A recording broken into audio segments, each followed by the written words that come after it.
Hey you guys, it's Peter, and welcome to my channel, Peterisms, where I tell stories of my life and just little things that I have learned as I have grown into the person that I am today.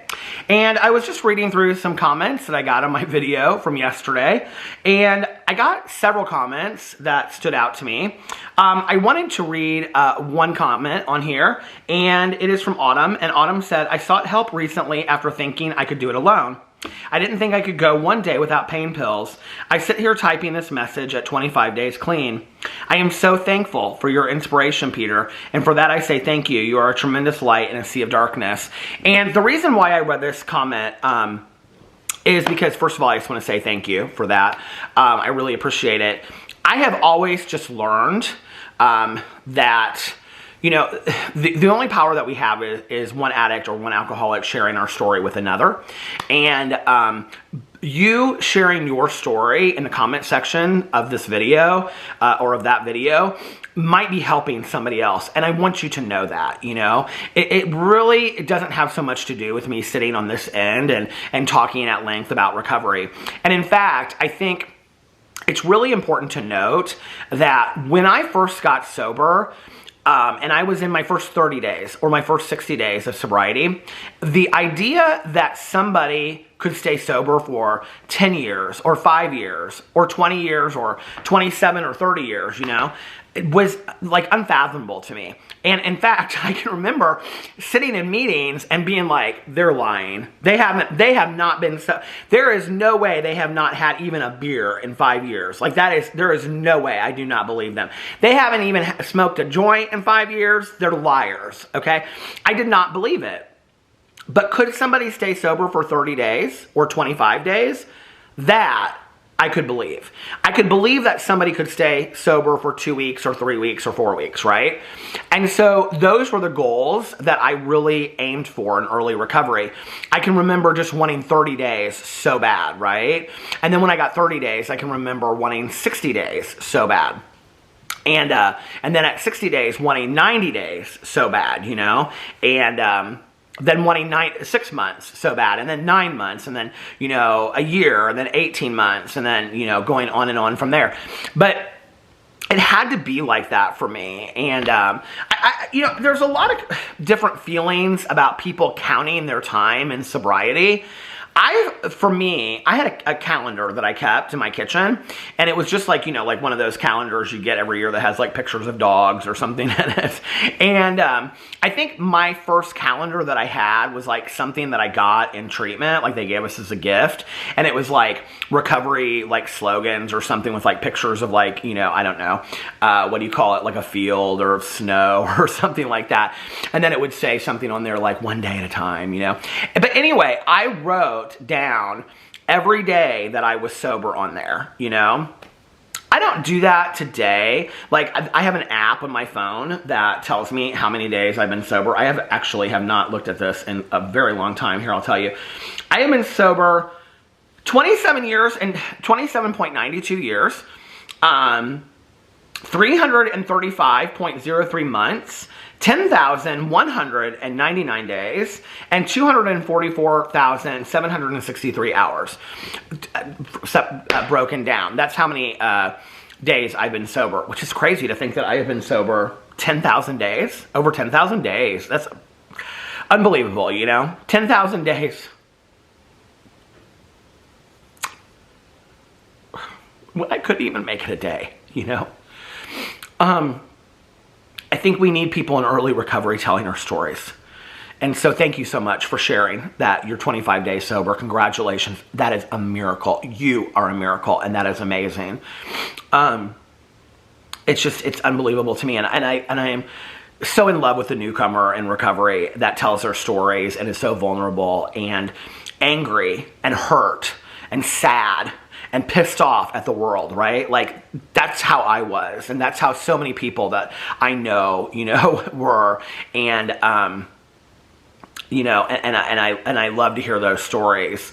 And my best friend, she always shares that, you know, she was the girl that threw chairs when she got sober because she was so angry, you know, and that people would say to her, "You're never going to make it." Like, she would come into meetings and people would say, you know, like, I think there's this idea that, you know, like people are like, well, I went to meetings and people weren't nice to me. People weren't real nice to me either. People like would say things to me like, I've spilled more alcohol than you drank at your age, you know?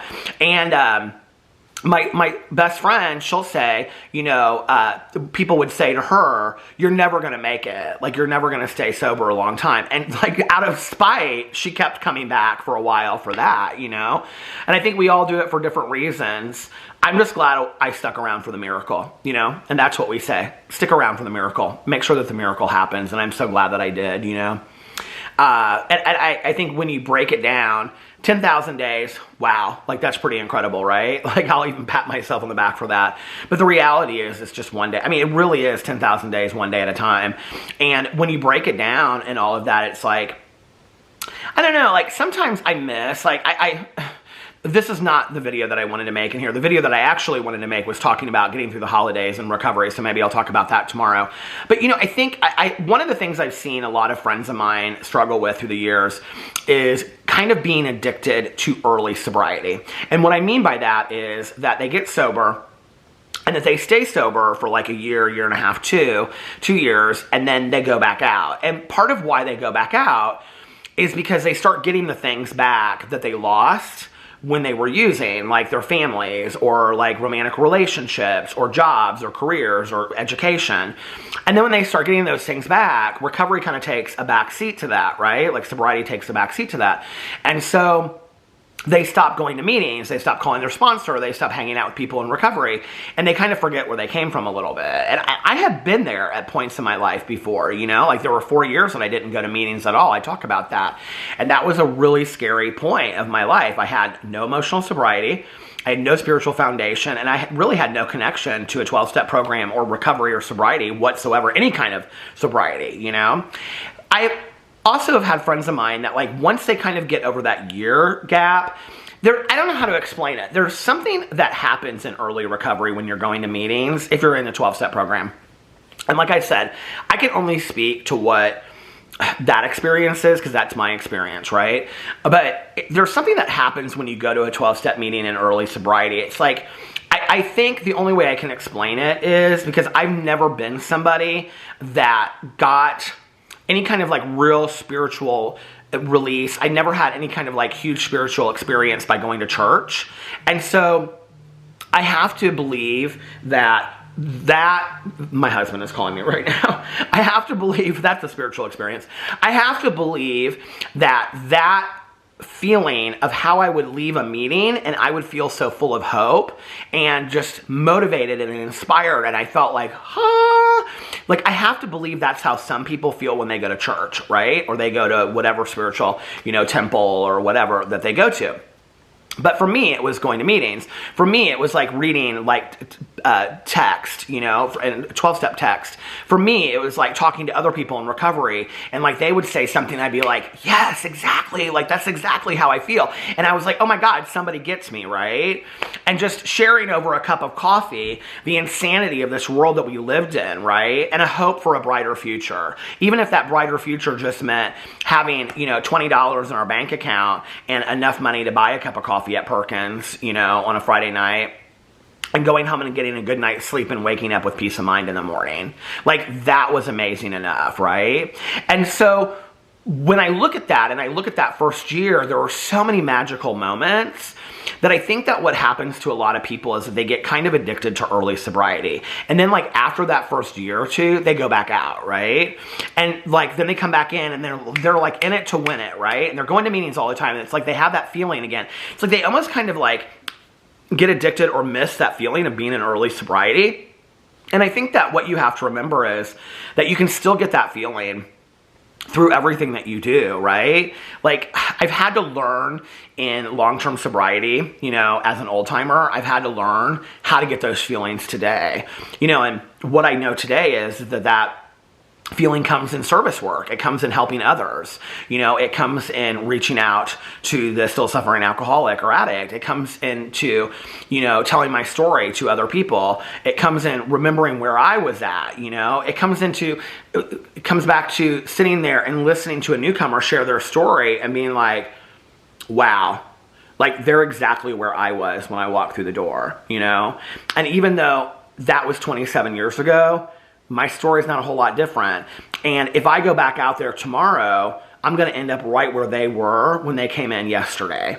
And I have to remember that. And there's something very spiritual about that. You know, there's something like, you know, I got sober at Christmas time. My sobriety birthday is December 17th of 1994. And it was blizzard season out that. It was wintry. It was a lot of snow. And I can remember it just like standing outside at the treatment facility that I was at. You know, cup of styrofoam, decaf coffee in one hand, cigarette in the other. And it just being like snowing, you know, whatever. And like just like silent. And like you talk about silent night, right? Like absolutely silent outside, and there was such a peace and such a serenity, and I just felt such hope in that, you know. And I always want to remember that. I always want to remember that peace and that serenity that I had in early sobriety, and remember that at any moment it's right there. At any moment that I start feeling like I'm engaging in the chaos or the drama again, at any moment that I start feeling like it's too much, or too much is going on in my world, or I feel too weathered down by things, or I just can't handle what's going on, I have to remember that simple moment of what that felt like. And I felt very safe in those moments, and I felt very connected to a higher power that I don't even know that I knew existed in those moments, because I couldn't put a name to it. I couldn't put even an ideology to it. I just knew there was something bigger than me and I was not it. And that in those moments I knew, and I don't know how I knew this, but I knew that everything was going to be okay. I just knew that. I just had this gut feeling, you know? And whatever you're going through today, no matter what it is, how bad it is, it's going to be okay. You're going to get through this. You're going to get through this. Anyway, let me know what you guys think about that in the comment section below. And tomorrow I'm going to try to talk about holidays in recovery, and holidays, just getting through holidays and grief, because I think that's a big one too, and how we put one foot in front of the other and get through these things. And let me know what you think, and if you have any questions specifically about holidays and tough times in the holidays, and I will try to answer those, if not tomorrow, in videos to come this week. And I love you guys, and I will see you then. Bye.